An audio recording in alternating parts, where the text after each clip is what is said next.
नमस्कार, आप देख रहे हैं एक्सपोज इंडिया और मैं हूं आपके साथ राजश्री सिंह। तो चलिए आज के बुलेटिन की शुरुआत करते हैं। रूस और यूक्रेन के बीच जंग का खतरा लगातार बढ़ता जा रहा है। अमेरिकी राष्ट्रपति जो बाइडेन ने आशंका जताई है कि रूस कभी भी यूक्रेन पर हमला कर सकता है। उन्होंने ये भी अंदेशा जताया है कि रूस यूक्रेन की राजधानी कीव पर भी हमला कर सकता है। और इसी बीच रूस ने बेलारूस में न्यूक्लियर ड्रिल की है। काला सागर से भी रूस नौसेना ने एक्सरसाइज। पाकिस्तान की आसमान छूती महंगाई ने भारत से आयात प्रतिबंधों पर फिर से सोचने पर मजबूर कर दिया है। वाणिज्य और निवेश पर प्रधानमंत्री इमरान खान ने सलाहकार अब्दुल राज़क दाऊद ने कहा कि भारत के साथ व्यापार समय की जरूरत है और ये भारत से ज्यादा पाकिस्तान के लिए फायदेमंद है। देश भर में इन दिनों मुस्लिम महिलाओं के हिजाब पहनने का मामला गरमाया हुआ है। हिजाब के अलग अलग लोगों की अलग अलग प्रतिक्रियाएं देखने को मिल रही है। इसी बीच बिग बॉस 11 की एक्स कंटेस्टेंट महजबी सिद्दीकी ने हिजाब पहनने का ऐलान कर दिया है। महजबी ने अपने सोशल मीडिया हैंडल पर एक पोस्ट शेयर करके बताया है कि वह अल्लाह के रास्ते पर चलेंगी और हमेशा हिजाब पहनेंगी। कर्नाटक के शिवमोगा में रविवार रात एक बजरंग दल के कार्यकर्ता हर्ष की हत्या कर दी गई है। इस हत्या के बाद इलाके में तनाव है। कहा जा रहा है कि 26 साल के बीजेपी नेता के हिजाब को लेकर सोशल मीडिया में कुछ लिखा था। हत्या के बाद इलाके में जमकर बवाल हुआ। तोड़फोड़ के बाद वाहनों में आग लगा दी गई।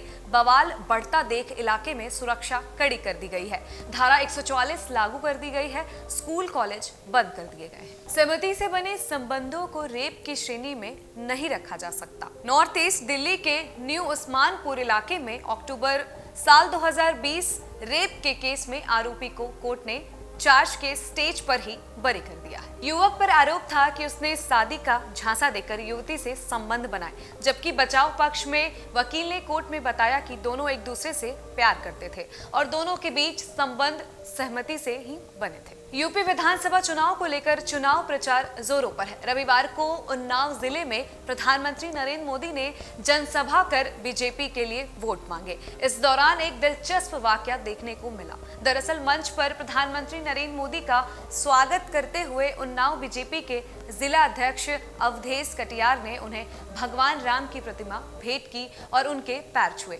इस पर प्रधानमंत्री ने बीजेपी जिला अध्यक्ष को फौरन टोका और इशारों से साफ जता दिया कि वो नहीं चाहते कि कोई उनके पैर छुए। इसके बाद पीएम मोदी ने खुद कटियार के पैर छू लिए। उत्तर प्रदेश विधानसभा चुनाव के चौथे चरण में गांधी परिवार के मजबूतगढ़ रायबरेली की सीटों पर वोटिंग होनी है। यहाँ की गलियों में घूम घूम कर राजनीतिक दांव पेच सीखने वाली कांग्रेस महासचिव प्रियंका गांधी ने रायबरेली में 2 दिन तक कैंप कर सियासी माहौल को बदलने की कवायद की है। प्रियंका गांधी ने रोड शो और नुक्कड़ सभाओं के जरिए रायबरेली क्षेत्र में पार्टी के उम्मीदवारों के लिए उम्मीदों का दिया जलाने का प्रयास किया है। लेकिन सपा, बीजेपी और सपा की कड़ी चुनौतियों के बीच गांधी परिवार के गढ़ में कांग्रेस को जीत दिलाना बड़ा चैलेंज भी नजर आ रहा है। बिहार के हाजीपुर में जेल प्रशासन की अमान्य और शर्मनाक करतूत सामने आई है। जेल में कैदी की मौत हुई तो जेल प्रशासन ने मरे हुए कैदी को हथकड़ियों में बांधकर अस्पताल पहुंचा दिया। अब खुद की नाकामी छिपाने के लिए प्रशासनिक अमला मामले में लीपापोती में जुटी है, जबकि अमान्य करतूत से भड़के लोगों ने अस्पताल में हंगामा किया। उड़ीसा के पंचायत चुनाव के दौरान बूथ में गड़बड़ियों की घटनाओं को रिपोर्ट कर रहे पत्रकारों के साथ मारपीट की गई।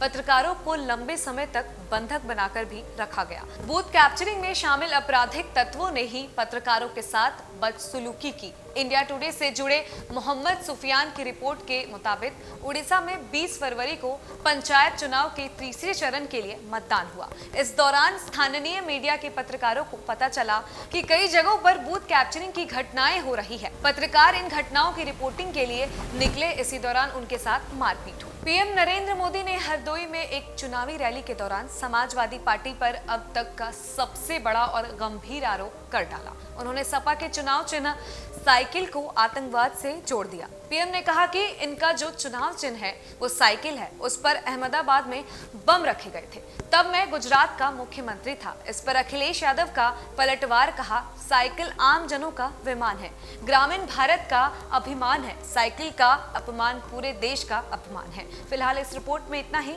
देश दुनिया की तमाम बड़ी खबरों से जुड़े रहने के लिए देखते रहिए एक्सपोज इंडिया। नमस्कार, मैं हूं अमन यतन वर्मा और इस समय आप मुझे देख रहे हैं ऑन एक्सपोज इंडिया।